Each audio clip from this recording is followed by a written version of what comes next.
있어 그 은혜대로 살아가길 원합니다. 그 은혜에 부합한 삶을 살게 하여 주옵시고 각자의 형편대로 믿음 생활하고 있는 건 맞지만 그러나 적당히 그러나 타협하며 그렇게 살아가지는 말게 하여 주옵소서. 해야 될 결단과 용기를 가지고 행하되 타협의 신앙이 아니라 온전한 작더라도 바른 신앙 갖게 하여 주시옵소서. 오늘도 그래서 하나님 앞에 조금이라도 한 걸음 더 나아가길 원합니다.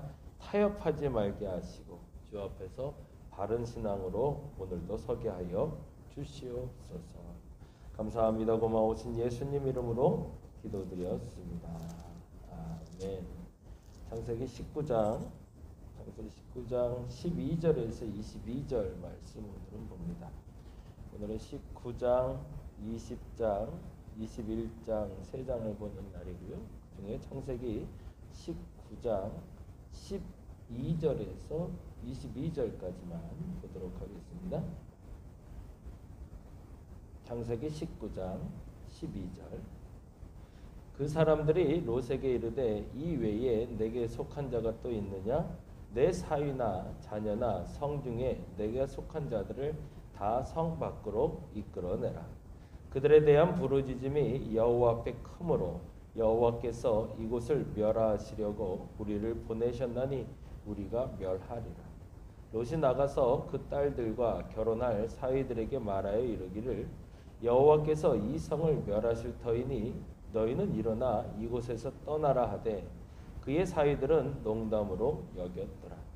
동틀 때에 천사가 롯을 재촉하여 이르되 일어나 여기 있는 내 아내와 두 딸을 이끌어내라. 이 성의 죄악 중에 함께 멸망할까 하노라. 그러나 롯이 지체함에 그 사람들이 롯의 손과 그 아내의 손과 두 딸의 손을 잡아 인도하여 성 밖에 두니 여호와께서 그에게 자비를 더하심이었더라. 그 사람들이 그들을 밖으로 이끌어낸 후에 이르되 도망하여 생명을 보존하라. 돌아보거나 들에 머물지 말고 산으로 도망하여 멸망함을 면하라. 롯이 그들에게 이르되 내 주여 그리 마옵소서. 주의 종이 주께 은혜를 입었고 주께서 큰 인자를 내게 베푸사 내 생명을 구원하시오나 내가 도망하여 산에까지 갈 수 없나이다. 두렵건대 재앙을 만나 죽을까 하나이다. 보소서 저 성읍은 도망하기에 가깝고 작기도 하오니 나를 그곳으로 도망가게 하소서. 이는 작은 성읍이 아니니까 내 생명이 보존되리이다. 그가 그에게 이르되 내가 이 일에도 내 소원을 들었은즉 내가 말하는 그 성읍을 멸하지 아니하리니 그리로 속히 도망하라. 내가 거기 이르기까지는 내가 아무 일도 행할 수 없노라 하였더라. 그러므로 그 성의 이름을 소알이라 불렀더라. 아멘. 오늘은 19장, 20장, 21장 세 장을 보는 날인데요. 19장의 소돔의 멸망 이유에 대해서 먼저 살펴보면 좋을 것 같습니다.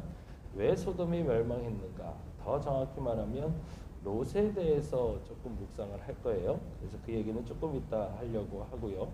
소돔의 멸망 이유, 그리고 20장 아브라함이 거짓말한 이유는 뭘까? 아브라함과 또 사라와의 관계에서 문제가 좀 터지죠. 그 얘기를 조금 다루게 되는데 이 부분은 굉장히 조심스러운 부분이라 나중에 한번 기회가 되면 같이 꼼꼼히 한번 살펴봤으면 좋겠습니다. 창세기 20장은 아브라함이 거짓말한 이유. 그리고 21장은 이삭과 이스마엘의 갈등 이유는 무엇인가? 이삭과 이스마엘의 갈등의 이유는 무엇인가? 이렇게 세 가지를 통해서 같이 우리에게 주시는 하나님의 말씀 같이 들었으면 좋겠습니다. 19장에는 사실은 소돔의 죄악과 소돔의 멸망에 대해서 다룬다기보다는 더 정확히는 롯에 대한 이야기라고 보면 좋을 것 같아요. 어떤 롯인가 조금 더 쉽게 표현을 하자면 타협하고 있는 그리스도인, 이렇게 보시면 훨씬 더 이해가 쉽지 않을까 싶습니다. 롯이라는 사람이 소돔에 들어가게 된 동기는 아브라함과 그리고 롯과의 부유함 때문이었죠. 넉넉함을 주셨는데 그 넉넉함이 지난번에 말씀드린 대로 스스로 누리기에도 넘칠 만큼 좋은 것을 많이 주셨을 때 그것이 하나님의 은혜로 아는 사람은 감사로 살아갈 수 있지만, 그리고 나누며 살아갈 수 있지만, 그것을 지키려는 사람들은 결국에 그것이 자기에게 올무가 된다라는 이야기를 했죠. 그런데 문제는 그때 롯은 소돔과 고모라가 하나님의 동상 같았더라라는 표현과 함께 그곳에 정착하기 위해서 소위 도시 생활을 시작하게 된 겁니다. 과거에는 롯도 아브라함처럼 목축을 하던 사람인데 이제는 정착 생활로 돌아서게 된 거죠. 시대적으로 사실은 좀 더 발전된 문명 속에 우리말로 하면 농촌에 살던 사람이 이제 도시에 와서 정착하기 시작해서 그 신도시의 문물을 받아들이기 시작했다는 거죠. 그런데 이야기는 이렇게 시작이 됩니다. 19장 1절과 2절을 볼까요? 19장 1절과 2절에 보면 이렇게 되어 있습니다. 같이 읽겠습니다.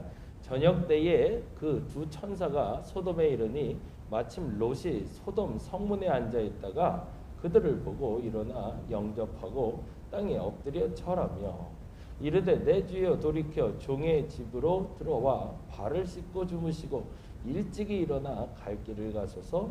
그들이 이르되 아니라 우리가 거리에서 밤을 새우리라. 무슨 일이 벌어지고 있죠? 롯이라는 사람이 영접을 합니다. 누구를? 손님을 영접하고 있어요. 근데 영접하는 건 누구에게 배웠을까요?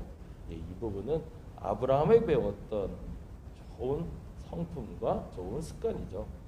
과거에 신앙인이었던 아브라함을 통해서 배웠던 그 습관이 롯의 몸에 배어 있더라는 거죠. 그래서 저는 이 거룩한 습관이 굉장히 중요하다고 여기는 이유는 지금은 잘 모르지만 나도 모르게 은연 중에 말씀 생활과 기도 생활과 전도 생활과 교제 생활을 통해서 내가 지금 어떻게 살아가야 되는가 뿐만 아니라 앞으로 나도 모르게 내가 하는 행동 중에 그 거룩한 행동이 배어나올 수 있기 때문입니다. 그러기 위해서 지금도 기도하는 거고요. 지금도 온라인으로 말씀 나눔하는 거고요. 그래서 함께 교제하고 전도하자고 얘기하는 거죠. 그런데 문제는 그것이 익숙해 있는데 몸에는 배어 있지만 마음에 배어 있지 않으면 문제가 되더라는 거죠. 이게 굉장히 무서워요. 성경을 많이 보고 기도를 많이 하고 그래서 이 습관이 익숙해는 되어 있지만 그것이 몸에 밴 습관이지 마음에 밴 습관이 아니면 나를 바꿀 수가 없더라는 거죠. 형태는 갖고 있지만 그래서 우리가 그런 얘기들 많이 하잖아요. 교회 다니는 사람 중에 믿을 수 있는 사람이 없다. 이 말이 얼마나 무서운 말인지 고통스러울 정도입니다. 예수 믿는 사람들 중에 믿을 사람이 없대요. 왜 이런 얘기가 나올까요? 그들에게 성경은 알고 기도는 하고 있지만 그 습관은 있지만 그 삶이 변하지 않기 때문에 더 정확히는 그 마음에 그 습관이 배어 있지 않기 때문이죠. 온라인 말씀 나눔 시작을 했죠. 그리고 이제 2주, 이제 3주째 이제 들어갈 건데요. 문제는 이것이 물론 지금도 익숙하지 않은 분들도 있겠지만 앞으로 익숙해졌을 때 이것이 몸에 밴 습관만 되지 않았으면 좋겠다는 바람이 저는 좀 가장 큽니다. 지금까지 우리가 성경을 읽지 않아서 기도하지 않아서 문제가 발생한 게 아니잖아요. 성경도 읽고 기도도 했는데 문제가 우리 삶에 계속 발생하고 있고 그리고 현재 기독교인들이 비난받는 가장 큰 이유는 이것이 몸에 밴 습관이기 때문이죠. 롯은 철저하게 아브라함을 통해서 훈련을 잘 받았던 거죠. 그래서 사람을 영접하는 것이 얼마나 귀한 것인지 알았고 또 아브라함을 통해서도 그 사람을 영접했을 때 천사가 찾아와 그에게 어떤 복을 주는지를 알고 있었기 때문에 그래서 그도 고대하고 기다렸던 거죠. 그런데 문제는 다음과 같습니다. 7절부터 볼까요? 7절, 8절 보겠습니다. 이르되 청하노니 이르되 형제들아 이런 악을 행하지 말라. 이 말은 잠깐 설명을 하고 가야겠죠. 롯의 집에 사람들이 찾아오니 소돔 사람들이 쳐들어왔습니다. 새로운 사람이 와서 구경하자? 새로운 사람이 와서 나도 영접하자? 아니요. 그 사람과 상관하리라. 이 표현 때문에 좀 불편해졌죠. 성행위를 얘기하는 거죠. 그러자 롯이 다음과 같이 이야기하고 있더라는 거죠. 악을 행하지 말라라고 얘기하고 그 다음에 뭐라고 돼 있죠? 8절에 보니까 내게 남자를 가까이 하지 아니한 두 딸이 있노라. 청하건대 내가 그들을 너희에게로 이끌어내리니 너희 눈에 좋을 대로 그들에게 행하고 이 사람들은 내 집에 들어왔은즉 이 사람들에게는 아무 일도 저지르지 말라. 여기서 궁금한 게 생겨요. 첫째는 남자를 가까이 하지 아니한 두 딸이 있대요. 근데 나중에 보면 뭐가 나오죠? 나중에 14절에 보니까 이렇게 돼 있잖아요. 14절 롯이 나가서 그 딸들과 결혼할 사이들에게 말하여라고 돼 있잖아요. 남자를 가까이 안 했던 게 물론 이제 둘이 동침을 하지 않았다는 말도 됩니다.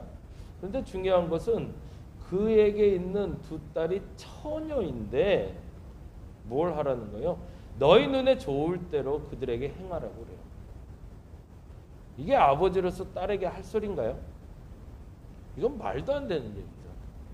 근데 이건 어디서 배웠을까요? 앞서 말씀드린 대로 아브라함을 통해서 사람을 대접하는 걸 배웠다면 소돔과 고모라 땅에서 나쁜 법을 배운 거죠. 그리고 그 법이 또 롯의 몸에는 익숙해 있었던 거죠. 그러니 이 거룩한 습관과 이 불결한 습관이 두 개가 합해서 이상한 롯의 신앙을 만들어내고 말았던 겁니다. 이것도 선의를 베푸는 걸로 착각하고 있었던 거죠. 이 정도까지는 괜찮아 라고. 이 잘못된 습관이 거룩한 습관을 먹어버리고 맙니다. 그러니 손님을 대접하며 복받아야 될 롯이 안타깝지만 그 딸들에 대한 행동과 그 문화에 대한 잘못된 적용이 그를 이 소돔에서 떠나게 만들게 되었던 거죠. 근데 더 중요한 것은 14절입니다. 그 결과가 뭐냐는 거죠.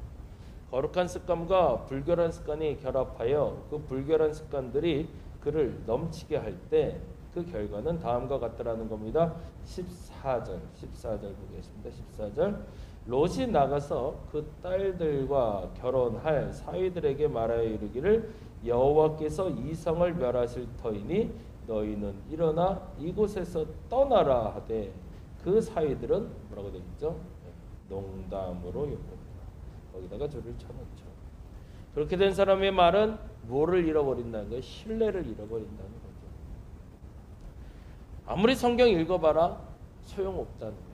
아무리 기도해봐라 소용없다. 왜 소용없는 거죠? 그 거룩한 습관이 몸에만 배어있고 마음엔 배어있지 않은 거예요. 오히려 그 거룩한 습관을 같이 불결한 습관과 같이 만들어내기 시작하면 그 불결함이 그 거룩함을 넘쳐나기 시작할 때 결국에 사람들은 우리 말을 듣지 않는다는 겁니다. 한국교회가 코로나가 터지면서 왜 그 신뢰를 잃었는지가 분명하게 드러나는 거죠.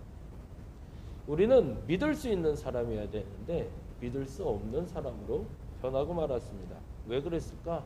거룩한 습관도 잃어버렸고 불결한 습관은 살아남았고 그래서 몸에 익숙한 그 습관 중에 가장 편한 습관이 나를 지배하기 때문이죠. 근데 더 무서운 표현이 나와요. 그러면 깨달아야죠. 이쯤 되면 깨닫고 내가 하나님 앞에 잘못된 습관을 가졌구나. 이렇게 알아야 되는데 롯은 끝까지 변하지 않습니다. 그것이 17절 말씀이죠. 16절 17절 볼까요? 그러나 롯이 지체하며 지체한 이유가 뭘까요? 두려워서 소돔과 고모라를 떠나는 게 두려워서 그랬을까요? 더 정확히는 거기서 멸망할까 봐 두려웠을까요? 아니요. 뭐가 그의 발목을 잡았죠? 소금 기둥이 된 그의 아내 이야기를 아는 것처럼 그의 재물이 그를 발목 잡고 있었던 거죠. 자꾸 주춤주춤합니다. 근데 그의 재물은 뭘까요? 이제는 도시 생활에 익숙해졌거든요. 그런데 어떻게 되는지 한번 보겠습니다. 그러나 롯이 지체함에 그 사람들이 롯의 손과 그 아내의 손과 두 딸의 손을 잡아 인도하여 성 밖에 두니라고 돼 있어요. 지체함에 줄을 쳤죠. 그리고 성 밖에 두니에도 줄을 좀 쳐놓습니다. 그가 떠나야 될 곳이 그 도시라는 것을 말해주고 있는 거죠. 그것이 여호와께서 그에게 자비를 더하시는 거라고. 근데 17절에 그것을 롯은 자비라고 생각하지 않은 거죠. 그리고 나서 이렇게 얘기합니다. 보세요. 17절 그 사람들이 그들을 밖으로 이끌어내내 이르되 도망하여 생명을 보존하라. 돌아보거나 들에 머물지 말고 산으로 도망하여 멸망함을 면하라. 그러자 롯이 다음과 같이 얘기합니다. 18절 19절 롯이 그들에게 이르되 내 주여 그리마옵소서 주의 종이 주께 은혜를 입었고 주께서 큰 인자를 내게 베푸사 내 생명을 구원하시오나 내가 도망하여 뭐죠? 산에까지 갈 수 없나이다. 그 말을 다르게 표현하면 산에서는 난 살 수 없습니다. 도시 생활에 익숙해져 있기 때문에 이제는 목축업으로 난 돌아갈 수 없다라는 표현이에요. 지금까지 내가 가졌던 그 재물을 버릴 수 없다라는 표현도 있지만 이제는 더 이상 그런 삶 살기 싫어요라는 거죠. 쉽게 표현하면 그런 거죠. 도시 이제 강남, 강북, 뭐 서울, 경기권에서 살다가 이제 농촌에 가서 좀 살자고 얘기하는 거예요. 아, 난 죽어도 싫대. 거기는 문화센터도 없고 백화점도 없고요, 이마트도 없고 그런 데서 내가 어떻게 사냐고. 아유, 어떻게 땅 파면서 사냐고. 난 그런 거 못 살겠다고 그렇게 얘기하는 거예요. 뭐가 지금 달려 있는데? 생명이 달려 있는 거예요. 생명보다 더 소중한 게 뭐예요?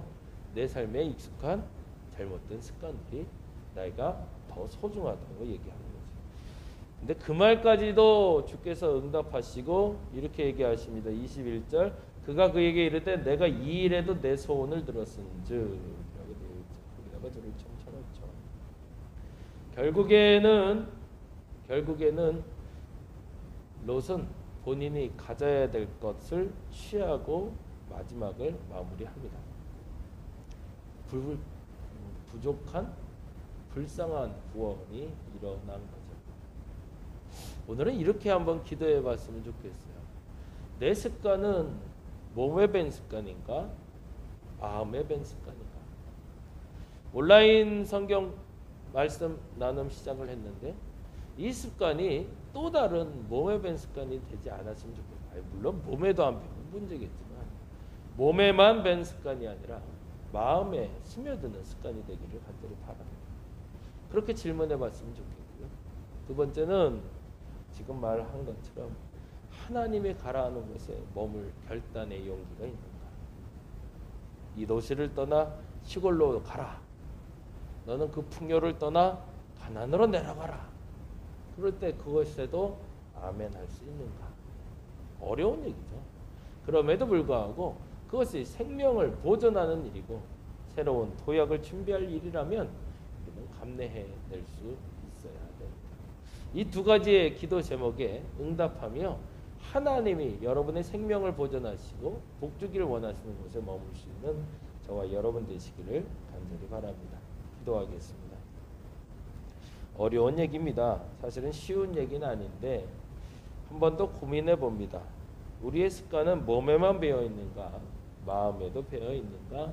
마음으로 배워진 습관인가? 몸으로 하는 습관인가? 점검해 보게 하여 주옵소서. 하나님이 거하라는 땅이 생명과 관련 있다면, 밀접하게 관련이 있다면 하나님이 하라는 대로 하는 것이 맞습니다. 그런데 안타깝게도 우리는 그 욕심을 버리지 못합니다. 내가 버려야 될 욕심이 무엇인지 알게 하여 주시고 내가 떠나야 될 땅과 내가 머물러야 될 곳이 어디인지 알게 하여 주시옵소서. 감사합니다. 고마우신 예수님 이름으로 기도드렸습니다. 다 같이 기도하고 돌아가도록 하겠습니다.